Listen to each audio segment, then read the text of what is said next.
Näillä villisijoilla on monta nimeä. Javelinat, pekarit, mutta ennen kaikkea ne ovat riidan haastajia, sillä ne ovat Amerikan mantereen kaikkein raivoisimpia eläimiä.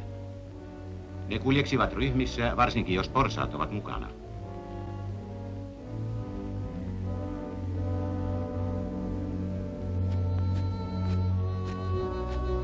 Toisin kuin niiden kesyillä sukulaisilla, pekareilla on paksu turkki, ja kun ne löytävät kosteaa hiekkaa, ne tyytyväisinä asettuvat jäähylle.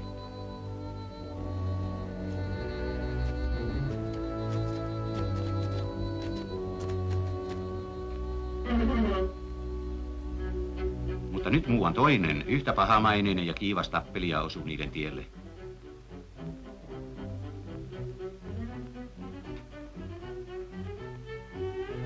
Erämaassa noudatetaan viisasta neuvoa olla häiritsemättä saalistumassa hiipivää villikissaa. Mutta vieläkin parempi neuvo on olla häiritsemättä pekaria. Villisikoja kun ovat, pekareilla on pitkä kärsä, mutta lyhyt kärsivällisyys.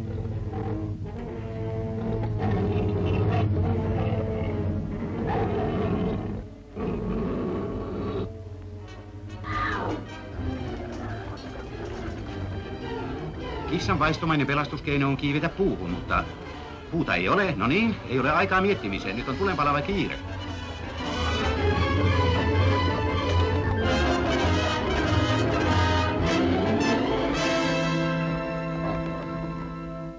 Kun pitää valita terävien torahampaiden ja terävien piikkien välillä, kissa valitsee jälkimmäiset.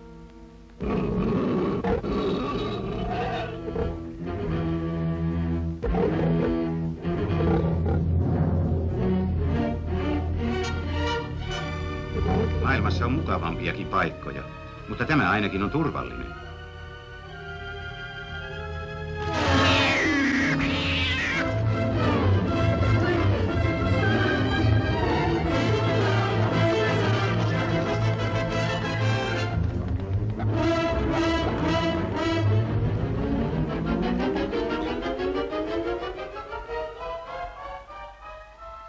Villikissan on lopullisesti todettava, ettei erämaassa sovi olla helläkätinen.